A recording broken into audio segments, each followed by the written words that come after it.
Hello, vinyl community. This is Mike with TCAT's Deep Vinyl Tracks. I'm doing a contest entry today. This one is for Robert's on My Turntable. He's holding a contest because he's doing a push to 1,000 subs, which looks like he's well on his way there and will probably easily get there by the time the contest drawing happens, which will be July 31st. Um, so most people I think here know who Robert on My Turntable is. He's a fellow Canadian. Um, lives several hours east of me, but still in the same province. And he's always got a lot of great finds that he gets in the stores he goes into. He also does some great artist series for different artists, where he goes into depth about their discography and shows the records that he has. Always interesting and entertaining watch. Loves his coffee. If you haven't subscribed to him already, go ahead and subscribe to his channel. I will leave a link down in the details down below. Make sure you check out his channel and you can watch his video about his contest entry. So I'm going to go ahead and start this off. What you need to do for his contest is he wants you to spell the word thousand in commemoration of the 1,000 subs that he's attempting to reach. And spell the word thousand using different albums, either group names or album titles. And if you don't think you have enough to spell thousand, then spell the word grand. So I'm going to spell the word thousand with what I've got here. Starting off with This Mortal Coil. That's for T. That's the name of the band, This Mortal Coil. This album has the great song cover of a Song to the Siren on it. And the rest of the album is really great too. The name of the album is It Will End in Tears. So there's T. For H, I've got Steve Hackett. This is his debut solo album. Of course, Steve Hackett, for most of you already know, was in Genesis in the beginning. And he's a guitarist. He's put out a lot of great solo albums, and this was his first. Sorry, it's got the notch taken out of the top of it. But when I seen this particular album, I grabbed it. This is called Voyage of the Alkalite. It's Steve Hackett. There's the gatefold. For O, I picked out Ozark Mountain Daredevils. This is one of my favorite bands that I've known for quite a while. Not one that seems to get a lot of notice for some reason, not a lot of notoriety, but their music has that great Ozark sound to it. It reminds you of being in the mountains. This particular album is called It'll Shine When It Shines, and it has the hit Jackie Blue on it, which is probably one of their most famous tracks, one of the most famous singles. And it's got that really great, it's got the rock edge to it, but it's got a really great Americana feel. They have a lot of humor in their music.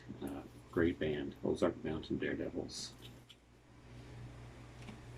For you, I'm showing Ultravox. This album is called Vienna.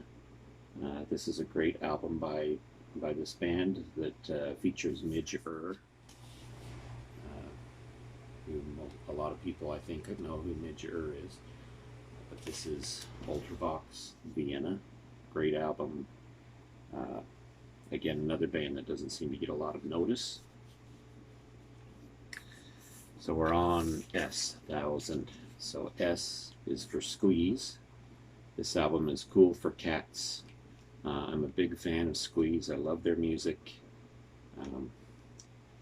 I've been a fan of them since the early 80s.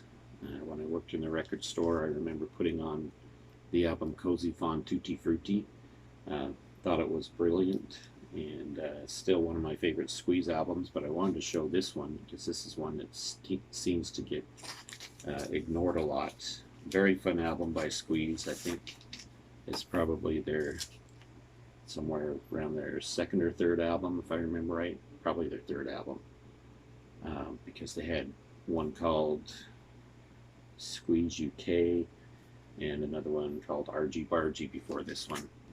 But great album. I love the song "Cool for Cats," and I think this cover is just really cool. So next we come to A. A is for John Anderson. John Anderson is the lead singer for Yes, has been for several years. Of course, he's not with the clone band that calls himself by the same name now. Yes, I had to get that jab in there. This is John Anderson's first solo album. Of course, he also worked with Vangelis, who unfortunately passed away about a month ago. John Anderson, Vangelis actually helps out a little bit on this album, but this mostly is all John Anderson's solo. The name of it is Elias of Sunhillow. Definitely one of John Anderson's more proggy solo projects. Most of his solo projects were not quite so progressive, but this gatefold actually has the cool little artwork inside of it. Tells the story behind the album. It is a concept album. Great album. If you're looking for something that's probably the most Yes-like out of the solo albums, this one here would probably be the one you would be looking for. We're on the letter N now. N is for Nirvana. This is Nirvana's Bleach album. This is a reissue and has 2 bonus tracks on it, I believe. Maybe I'm wrong. It's remastered from the original tapes, and there was a download card included with it. Here's the download card. And great album, a great album by Nirvana. I love Nirvana, I love grunge, and this is one of the albums that kicked off the grunge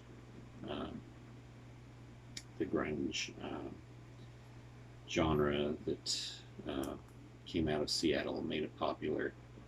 Of course, Nevermind was the one that really broke it for Nirvana and for the grunge community.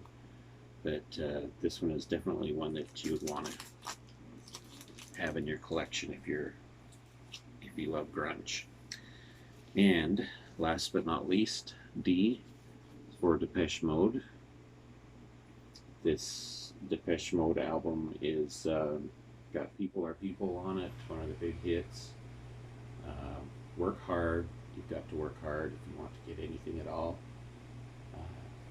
Everything Counts is also on this album. Here's the entire listing. And the name of the album is People Are People. So, great album with a lot of great songs on it. One of the early Depeche Mode albums. As far as Depeche Mode goes, I like their earlier music, even though a lot of their later music is great too. So, anyway, there you have it. The word thousand spelled out. Go subscribe to Robert's channel, Robert on My Turntable. Go over and check out his contest rules on his video, which I'll leave a link to down below. And thank you for watching.